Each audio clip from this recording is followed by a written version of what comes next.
kulanti wanaagsan akhyaaray meel kastood naga daawanaysaan kusoo dhawaada mar kale iyo barnaamijkeena aan idinkugu talagalnay caawa waa barnaamijkii habeennimo waa barnaamijkii saddexaad waana taariikhdu waxay ku beegantahay 9 May barnaamijkan waxaynu kusoo qaadanaynaa wararkii ugu dambeeyay ee kasoo kordhay xaaladda gobolka bariga dhexe iyo halka ay wax kala marayaan haddaba qodobka ugu horeeya barnaamijka waxaynu ka hadli doonaa qodob si weyn warbaahintu ay u hadalaysay maalmihii la soo dhaafay mar walba oo ay mas'uuliyiinta Mareykanku hadlaan su'aasha ay wariyaashu weydiinayaan ha ugu horeeyo Trump ilaa wasiir ilaa qofkii afka kala qaada Iran wada hadalladii ay ka sugayseen goorme Iran ma ka soo jawaabtay wada hadalka inay soo fariisanaysa miiska xagee wax marayaana la weydiinaya Trump maalinkii markay ugu yartaa lagu leeyahay 5 jeer wuu ka hadlaa uu leeyahay waa ka sugaynaa Iran aan jawaab ka sugaynaa inay miiska timaado Iran aan jawaab ka sugaynaa Iranna meel ay u soo socoto male markii la weydiiyay waxay leeyihiin noo suga daraasada ku haynaa waa macnaha sidii aan ninka ula fariisan lahayn nin maartay ballan le ma aha waa naqaanay bal aan daraasad ku sameeyno waxyaabaha laga wada hadlayo daraasad aan ku sameeyna hal week ka badan ay haysataa Iran macnaha hadii adigu aad degdegsan tahay dagaal u baahan tahay kaale waaye marka arikaas aad u socday hadda marka Al Jazeera waxay leedahay waxaan helnay xog hoose oo sheegaysa waxaa lala gaadayaa Trump 14 iyo 15 bishan safarka uu ku tagayo China ama Shiinaha uu ku tagay sida ogtihiin wafdi Iran tii tagay Shiinaha wasiirka arrimaha dibadda ninkii wada hadallada qaabilsanaa madaxda Shiinaha ayuu la soo hadlay wuxuu yiri anaga ninka inta meel la fariisano ma aaminayne idinka hawsha qabta noo daalir haymaad marka ninka marka waa la iska daba wareejinayaa asagana wuxuu diidan yahay isagoo on wax natiijo ah wadanin inuu Shiinaha tago inuu faano rabo markuu tago Iran waa ka soo adkaaday wada hadalkii waxaase ogolaatay kan nimankaana marka iyo Shiinaha way is ogyihiin saasa la isaga daba wareejina markuu meesha tago Shiinuhu waxay dhihi doonaan annaga idin dhexdhexaadinaynaade heshiisa gaarisa heshiiskaas cid ka bixi kartaa lama arko heshiis caalami ah saxiixanaysaan waa wax la isla ogyahay meesha lagu heshiinaa ninka Trumpna wuxuu ka cararaa war ma soo dhaqsataanta uu ku hayo inuu waqtiga ka dhaco isagoo wax heshiisana haynin dagaalkina kaga adkaanin Iran inuu Shiinaha u tago Shiinaha asagoo xoogaa garaadala inuu u tago rabay laakiin way shaqeyn weysay inuu Iran cuno madaxdeeda bedelo asagoo kaabaynaya adduunka ay ugu haysataa adeero Shiineesow hadda wixii wax ka soo takhalusay inuu dhuur rabay laakiin hadda wax isugu toosan odaga ma jiraan haddaba marka xogtan oo goordhow Al Jazeera ay qortay hadaan idin la wadaago Al Jazeera waxay ciwaan uga dhigtay Shiinaha ayaa suuragal miyay ka tahay labada dhinac inuu heshiis nabadgelyaha ka dhex dhaliyo haddaba warbixinadan waxaa sidoo kale qoraya shabakada la yiraahdo CNN ee dalkaasi Mareykanka Shiinaha inuu haysto ta'thiir qawi ah ama raad aad u awood badan oo macnaha uu ku leeyahay wada hadal in heshiis la gaaro wuxuuna heshiis diblomaasiyadeed iyo mid dhaqaale iyo mid kalsooniba uu la leeyahay Iran sida daraadeed wada hadallo furan in lala galo Washington waxa ay abuuraysaa in uu Shiinuhu door ka qaadan karo iyadoo isbuuca soo socda la filayo Trump inuu tago wadanka Shiinaha halkaas marka la geyn doona marka maxay leeyihiin Iran Shiinaha u nusan tahay tartiiba leh xogaa u kaadin ninka noo yimaadeen waxay rabaan marka ay qaabilayaan nina la wareysanayo wuxuu leeyahay waxay rabaan marka Shiineesku ay qaabilayaan Mareykanka waa labada dawladood oo hadda adduunka dhaqaalaha iyo xoogga iyo waxa iyo isku haysta oo dagaalka saddexaad kala hogaamin doona حتى روسكي يوحي نغالي جينيسكي أضافة هذا لبدا إسهيسوا شينها إمريكا كواي marka waxaa la rabaa in la qaabilo marka uu tago caasimadda Shiinaha Bakiin isagoo tabar daran in la qaabilo oo Iiraan ka soo adkaan waayay oo heshiis la soo gaari waayay oo naftu hayso tacbaana inuu meesha tagaa rabaa lagu kaabeeyo isaguna ninka Trump neera nin faan jecel waayay wuxuu rabay isagoo kaabeynaya inuu tago laakiin baashi way isu qaban weys marka sheekadaas marka waxa leeyahay xogta ka dambaysa in Iiraan ay iska daba wareejiso Mareykanka oo ay jawaab siin weyso arinkaas qayb weyn ayuu ka yahay ayay leeyihiin warbaahinta qodobka marka halkaas ka gudbaynaa qodobka kale shirkadihii diyaaradaha caadiga ahaa ee Israa'iil ay lahayd oo rakaabka qaadayay ayaa waxay sheegeen in qaati billahi ka joogaan diyaaradaha Mareykanka waliba diyaarad kalaba ma ahane diyaaradaha booyadaha ah ee shidaalka hawada diyaaradaha kala ku siiya ayaa saas u safan way safay garoonka dhan ayaga saft xabadii bay intee la egtahay laba diyaaradood oo kuwa caadiga oo la isku daray la egtay waa booyad dhan oo shidaal hawada galaysa diyaarad kasta way soo dagaalamaysaa way imaanaysaa meesha tuba ka taaganaysaa shidaal ay qaadanaysaa dagaalka ku laabanaysaa iyadoo meesha taagnaanaysaa kuwii oo dhowr xaba ah ayaa airportadii qabsaday waliba airportkii Ben Gurion ugu weynaa Tel Aviv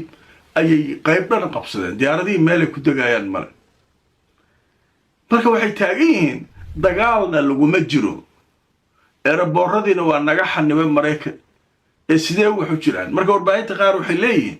dawladihii kala diiday carabtii waxay leedahay noo soo dhawaanin annaga agteena isku imaanin Iiraan annagoon waxba idin qabanin ay jugta naga gelisay hadee diyaarad oo American leeyahay nagu aragto waaba khatar annaga noo imaanin marka meel kale oo gobolka ay ku dagaan bamala lagu leeyahay Israa'iishi ay ku dageen waxa ka taagan marka buuqaasa jira marka aan tuso wararkii ugu dambeeyay ee laga qoray sheekadaas Al Jazeera waxay leedahay diyaaradaha shidaalka qaada ee Mareykanka ayaa waxa ay dhibaato ku hayaan airportka Ben Gurion haddaba wararkii ugu dambeeyay waxay sheegayaan diyaaradahaas guud ahaan yaala Israa'iil inay tiradoodu dhan tahay 46 diyaaradood oo kuwa shidaalka qaybiya ah iyadoo 142 diyaaradood oo kalena iyagana la sheegay in ay meelo kala duwan yaalaan oo airportada Israa'iil yaalaan oo Mareykanku iska leeyahay 46 kaligood booyadahaas waay 142 guud ahaan diyaaradaha kale waay AC-130 B1 yajaja waxa alaabtaas waay marka sheekadaasu marka halkaas ay baraysaa marka warkaasu marka isaguna waa wararkii ugu dambeeyay ee soo kordhay ee dhibaatada ka taagan Israa'iil qodob kale oo xiisaha ku jira barnaamijka caawa aan idinku hayaa